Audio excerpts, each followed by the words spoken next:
दोस्तों नमस्कार, मेरा नाम है डॉक्टर के पांडे और आपका इस चैनल पे बहुत बहुत स्वागत है।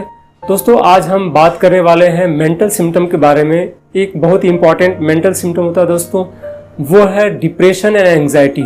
तो आज हम इसी के बारे में आपसे डिटेल चर्चा करेंगे। तो आइए दोस्तों शुरू करते हैं। दोस्तों ये दोनों चीज़ें आज के समय में पूरे विश्व में फैली हुई है, चाहे वो डिप्रेशन की बात हो या फिर एंग्जाइटी की बात हो। पेशेंट जब बहुत ज़्यादा उदास हो, बहुत लगातार काफ़ी समय तक उदास बना रहे, उदासी मन में छाई रहे, तो ये पहला सिम्टम होता है। दूसरा सिम्टम होता है लॉस ऑफ इंटरेस्ट, किसी चीज़ में इंटरेस्ट ना हो। और तीसरा होता है होपलेसनेस। पेशेंट के अंदर जब होपलेसनेस हो, जीवन से बिल्कुल निराश हो जाए, तो ये तीनों सिम्टम बेसिकली डिनोट करते हैं डिप्रेशन को लेकर के। वही दूसरी तरफ अगर हम बात करें एंग्जाइटी के बारे में दोस्तों, तो एंग्जाइटी का जो सबसे इंपॉर्टेंट सिम्टम होता है वो होता है परसिस्टेंट वरी, बहुत ज़्यादा चिंता, लगातार चिंता करते रहना, फियर बहुत ज़्यादा, पेशेंट के अंदर में फियर बहुत ज़्यादा होता है और साथ में आशंका बनी रहे हमेशा।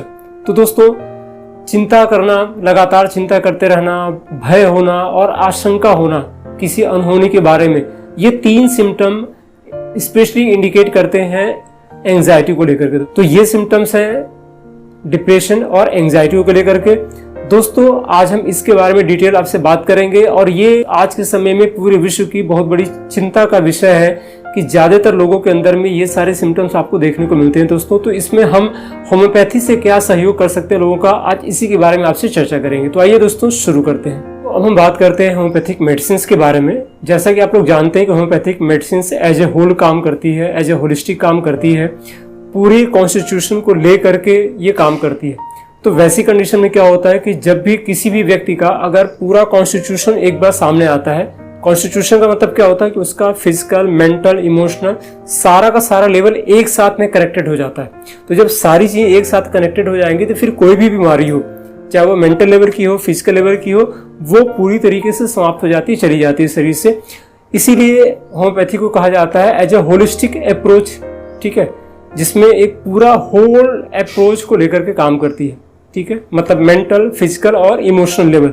यानी एक इंसान जब डिप्रेशन में होता है या एंग्जाइटी में होता है तो वो इमोशनली बहुत डिस्टर्ब हो जाता है, तो वो उस इमोशन को भी सही करती है। इमोशन कब खराब होता है? जब जो हार्मोन का सेक्रेशन होना चाहिए वो नहीं होता, उसकी जगह पे दूसरे हार्मोन का सेक्रेशन होना शुरू हो जाता है, तो वहाँ पे इमोशनल लेवल डिस्टर्ब हो जाता है। और उसको ठीक करने की बहुत ही बेहतरीन दवा है होम्योपैथी की जो दवाएं होती हैं, वो बहुत अच्छा काम करती है इन सारी चीज़ों को लेकर के। तो अब हम बात करते हैं होम्योपैथिक के बारे में कि होम्योपैथिक में डिप्रेशन को लेकर के कौन कौन सी मेडिसिन है और कैसे वो काम करती हैं एज ए होल।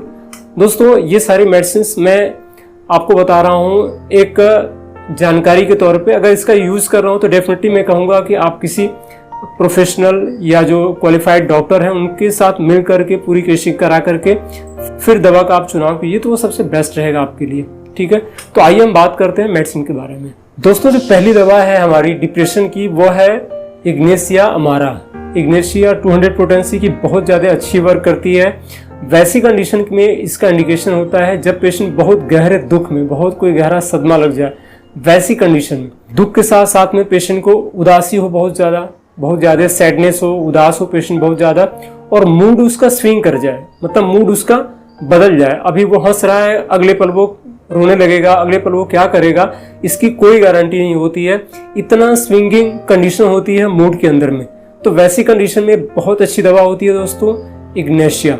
हमारी दूसरी दवा है नेट्रम्यूर। नेट्रम्यूर इग्नेशिया की क्रॉनिक मेडिसिन है, यानी कि जिस केस में इग्नेशिया शुरुआत में दी जाती है, जब कोई भी केस हो डिप्रेशन का और शुरुआत में उसकी आवश्यकता पड़ती है और वो केस काफ़ी पुराना हो जाए, काफ़ी लंबे समय से चला आ रहा हो, तो उस कंडीशन में नेट्रम्यूर की आवश्यकता पड़ती है।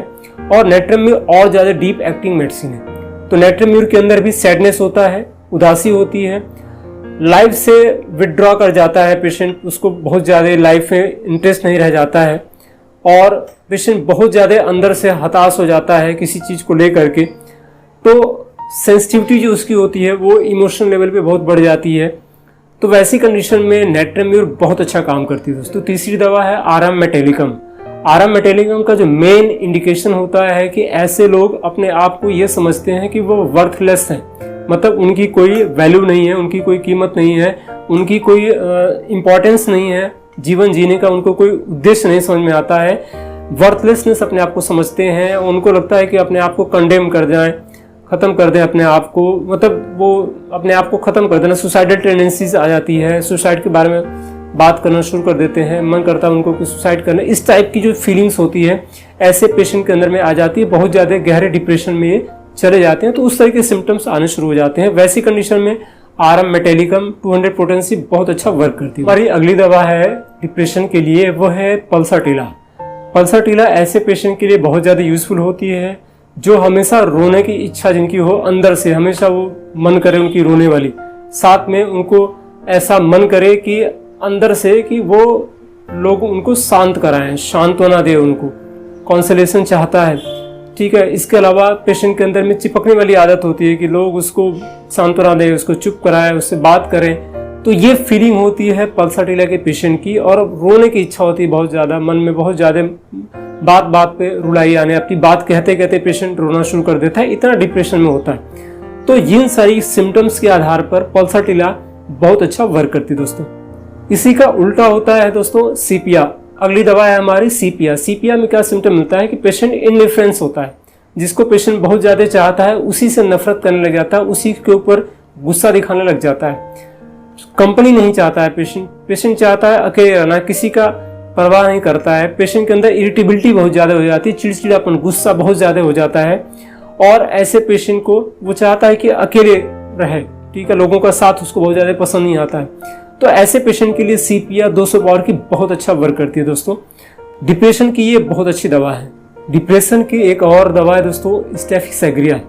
स्टेफिसेग्रिया ऐसे पेशेंट के लिए बहुत ज़्यादा यूजफुल है जो गुस्से को पी जाए, किसी ने उसको बहुत ज़्यादा बातें कही, बहुत सारी बातें सुना दी, और वो सारी बातें सुनने के बाद पेशेंट अपने अंदर उसको धरे रहे, उसके अंदर वो दबा के पड़े रहे, वो ऐसे पेशेंट के लिए स्टेफिसेग्रिया बहुत अच्छी दवा है दोस्तों, ठीक है। कोई अगर उसको बहुत ज़्यादा बात बोल दे तो भी वो उसको एक्सप्रेस न कर पाए, अपने अंदर दबा ले। किसी ने गुस्सा किया तो वो गुस्सा अपने अंदर में, गुस्सा तो आ रहा सामने ऊपर, किसी सामने वाले के ऊपर की गुस्सा निकाल दे, लेकिन निकाल नहीं पा रहा, वो अंदर दबाए हुए।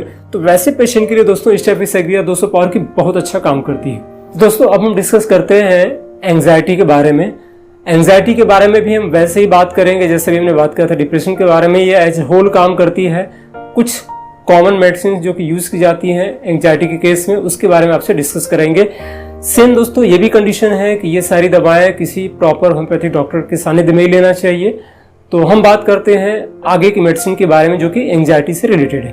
पहली मेडिसिन है दोस्तों वो है एकोनाइट। एकोनाइट बहुत ही बेहतरीन मेडिसिन है जैसी कंडीशन के लिए जबकि पैनिक अटैक हो और साथ में इंटेंस फियर हो, बहुत ज़्यादा फियर हो और अचानक अटैक आ जाए, ठीक है। तो वैसी कंडीशन के लिए जो पेशेंट बहुत ज़्यादा घबरा जाए, डर जाए और अचानक ये चीज़ें हो, तो वैसी कंडीशन के लिए एकोनाइट 200 पावर की बहुत अच्छा वर्क करती है। और ये बिल्कुल एक्यूट केस की मेडिसिन है दोस्तों। तुरंत कोई चीज़ हुई और तुरंत आपने दे दिया, उसका असर तुरंत आपको दिख जाएगा। दोस्तों दूसरी दवा हमारी है अर्जेंटम नाइट्रिकम। अर्जेंटम नाइट्रिकम ऐसे पेशेंट के लिए बहुत ज़्यादा यूजफुल होती है जिसको पहले से अनुमान हो कि कहीं ऐसा ना हो जाए, अंदर से जो फियर है इस टाइप का हो कि कहीं कुछ मैं करने आ रहा हूँ कोई काम, कहीं ऐसा ना हो जाए, आशंका हो अंदर से, ठीक है। कोई चीज़ परफॉर्म करने जा रहा हो, परफॉर्मेंस कहीं खराब ना हो जाए, पता नहीं सही होगा कि नहीं होगा। तो इस तरह का डर, पेशेंट कहीं जाता है कहीं पे कुछ लोगों के बीच में मिलने के लिए, तो जाने से पहले उसको अंदर से एक डर भय बना रहता है जिसकी वजह से कभी कभी लैट्रिन या बाथरूम जाने की भी इच्छा होने लग जाती है। तो वो बेसिकली अंदर की जो फियर है, जो एंग्जाइटी है, उसको निकालना चाहता है। परफॉर्मेंस बेस्ड जो एंग्जाइटी होती है वहाँ पे बहुत अच्छा काम करती है अर्जेंटम नाइट्रिकम। एंटीसिपेटरी एंग्जाइटी में एक दवा और आती है, वो है जेलसिमियम दोस्तों। जेलसिमियम भी अर्जेंटम नाइट्रिकम की तरह ही एंटीसिपेटरी मेडिसिन है, एंग्जाइटी में काम आती है। इसके साथ साथ में इसमें ट्रेम्बलिंग और वीकनेस जैसे सिम्टम्स भी होते हैं जिसकी वजह से इसको हम आइडेंटिफाई कर पाते हैं अर्जेंटम नाइट्रिकम के साथ में, ठीक है। तो ये तीसरी मेडिसिन है हमारी। चौथी मेडिसिन है दोस्तों लाइकोपोडियम। लाइकोपोडियम बहुत अच्छी मेडिसिन है एंग्जाइटी की, लेकिन लो सेल्फ कॉन्फिडेंस और साथ में डाइजेस्टिव डिसऑर्डर्स अगर होते हैं, पेट में गैस की समस्या होती है, तो इन सारी चीज़ों को ले करके बहुत अच्छा काम करती है लाइकोपोडियम। लाइकोपोडियम की एक कॉम्प्लीमेंट्री मेडिसिन है फास्फोरस। ये एक अगली दवा है एंग्जाइटी के केस में। जब एंग्जाइटी हो, उसके साथ साथ में रेस्टलेसनेस हो, पेशेंट सेंसिटिव हो और fear of being alone, patient अकेले रहने से डर लगता हो उसको, ठीक है, अकेले नहीं रहना चाहता हो, तो ऐसे पेशेंट के लिए phosphorus one of the best medicine है। जबकि एंजाइटी हो, अगली दवा है हमारी एंजाइटी की, वो है कालीफॉस। कालीफॉस 6S पोटेंसी में दोस्तों ऐसे पेशेंट में बहुत अच्छा वर्क करती है जिनके अंदर नर्वसनेस हो, पेशेंट नर्वस जल्दी हो जाते हो, मेंटल वर्क करने पे बहुत जल्दी फटीग हो जाते हो, थक जाते हो, और उनके अंदर में एंजाइटी हो, तो ऐसे पेशेंट के लिए कालीफॉस बहुत अच्छी मेडिसिन है। कालीफॉस का पेशेंट कंसंट्रेशन नहीं बना पाता है किसी भी काम में, उसका कंसंट्रेशन लगातार अगर बनाना हो तो वो नहीं कर पाता है, ये एक बड़ा इंडिकेटेड सिम्टम होता है कालीफॉस के लिए। तो दोस्तों ये मैंने बात किया आज मेंटल कंडीशन में, स्पेशली 2 मेंटल कंडीशन की जिसमें डिप्रेशन और एंजाइटी आती है, इसको मैंने ब्रीफ में समझाने की कोशिश की है। कमेंट करिएगा अगर आपको अच्छा लगता है कि आप इसके बारे में और ज़्यादा इन्फॉर्मेशन चाहते हैं तो मैं इसमें डीप वीडियो बनाने की भी कोशिश करूंगा अगर आपके कमेंट आते हैं तो दोस्तों मैंने एक ब्रीफ आउटलुक देने की कोशिश की है मेंटल डिप्रेशन, मेंटल एंजाइटी को लेकर के। अगर आपको ये वीडियो अच्छा लगता है तो इसको लाइक करिए, अपने ज़्यादा से ज़्यादा दोस्तों में शेयर करिए ताकि वो लोग इससे फायदा ले सके, या कोई भी और इन्फॉर्मेशन चाहिए तो कमेंट जरूर करिएगा।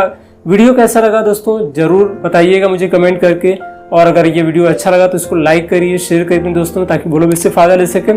चैनल पे नए हैं तो सब्सक्राइब जरूर करिएगा, और अगर आपने नोटिफिकेशन को ऑन नहीं किया तो नोटिफिकेशन ऑन करिए। इस तरह की तमाम वीडियोस मैं लेकर के आता रहता हूं जिससे आपका बहुत ज़्यादा फायदा हो सकता है। फिर मिलता हूं आपसे एक और वीडियो में, तब तक अपना ख्याल रखिएगा। जय हिंद, जय भारत दोस्तों।